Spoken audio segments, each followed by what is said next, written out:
Di kota suci Madinah, di tanah yang masih hangat dengan jejak langkah Rasulullah, lahir seorang ulama besar yang menjadikan kehati-hatian sebagai mahkota ilmunya. Namanya Emlik bin Anas. Ia bukanlah seorang pendebat yang lantang atau pembicara yang banyak bicara. Namun, ketika ia berfatwa, suaranya yang tenang menggema di seluruh dunia Islam, didengar dan dihormati. Kisah hidupnya adalah pelajaran tentang adab, keteguhan, dan cinta yang mendalam pada sunnah. Sejak kecil, Malik tumbuh di jantung ilmu hadis, Madinah. Ia beruntung memiliki seorang ibu yang salehah dan visioner.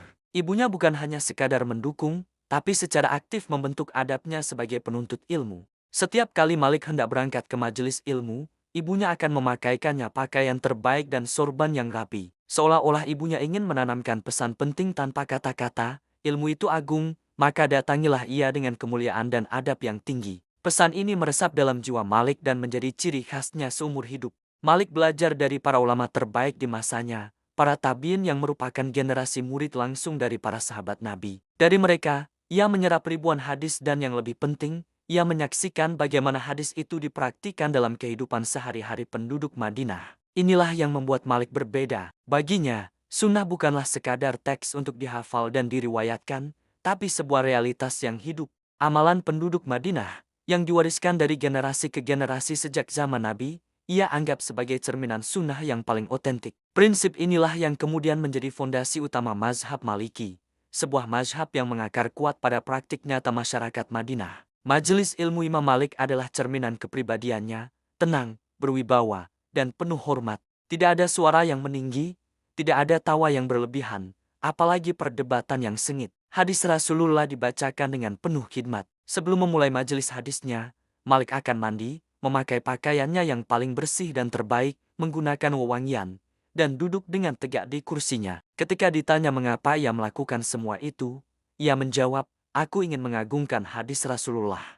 Baginya, memuliakan hadis adalah bagian dari iman. Adabnya terhadap ilmu menjadi teladan bagi ribuan muridnya. Salah satu kalimat yang paling sering keluar dari lisan Imam Malik adalah, "Aku tidak tahu." Kalimat ini mungkin terdengar sederhana, tapi bagi seorang ulama sekali berdirinya, ini adalah pernyataan yang luar biasa. Ia tidak pernah malu mengaku tidak tahu jika memang tidak memiliki jawaban yang pasti. Baginya, mengatakan aku tidak tahu adalah setengah dari ilmu dan merupakan benteng keselamatan di hadapan Allah. Ia sangat takut berbicara atas nama agama tanpa dasar ilmu yang kokoh. Ia lebih memilih diam daripada mengeluarkan fatwa yang keliru. Sikap ini mengajarkan kita tentang kerendahan hati dan tanggung jawab intelektual yang luar biasa. Keteguhan Imam Malik tidak hanya dalam ilmu, tapi juga dalam prinsip. Suatu ketika, penguasa pada masanya memaksanya untuk mengeluarkan fatwa yang mendukung agenda politik mereka, yaitu memaksa rakyat untuk menerima bayat tertentu. Malik dengan tegas menolak. Ia tahu bahwa fatwanya akan digunakan untuk melegitimasi paksaan, sesuatu yang bertentangan dengan ajaran agama. Akibat penolakannya,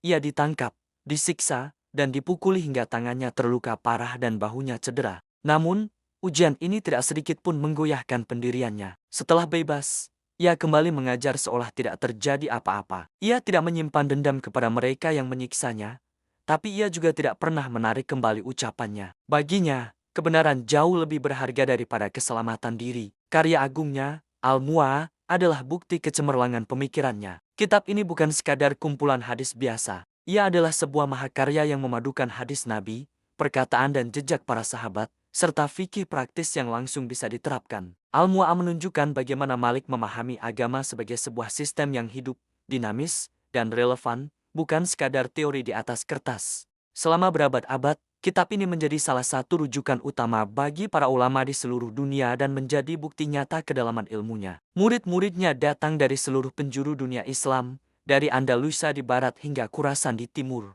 Mereka datang untuk meneguk lautan ilmu dan adab dari sang imam. Di antara murid-muridnya yang paling terkenal adalah Imam Syafi'i, pendiri mazhab Syafi'i. Imam Syafi'i begitu mengagumi gurunya hingga ia berkata, "Jika para ulama disebut, maka Malik adalah bintangnya." Sebuah pengakuan yang menunjukkan betapa tingginya kedudukan Imam Malik di mata para ulama sezamannya. Meskipun memiliki kedudukan yang begitu tinggi, Imam Malik tetaplah pribadi yang rendah hati.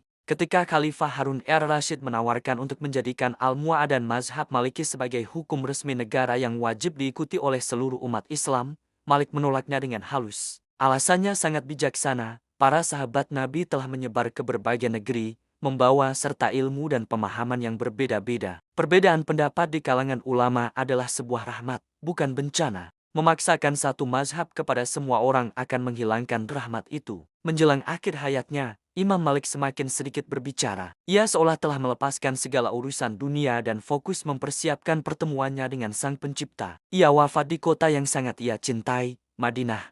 Kota yang tidak pernah ia tinggalkan seumur hidupnya kecuali karena terpaksa untuk berhaji. Ia dimakamkan di pemakaman Baqi, berdekatan dengan para sahabat Nabi yang ilmunya ia jaga dan perjuangkan sepanjang hidupnya. Imam Malik bin Anas meninggalkan warisan yang sunyi namun sangat kokoh. Ia mewariskan fikih yang beradab, ilmu yang penuh kehati-hatian, dan keteguhan prinsip tanpa perlu berteriak atau membuat kegaduhan. Kisahnya mengajarkan kita bahwa kekuatan sejati seorang alim bukan terletak pada kerasnya suara atau banyaknya pengikut, melainkan pada kejujuran ilmunya, keikhlasan hatinya, dan konsistensinya dalam memegang kebenaran. Semoga kita bisa meneladani adab dan kecintaannya pada ilmu. Terima kasih sudah menyimak, jangan lupa subscribe untuk kisah-kisah inspiratif lainnya.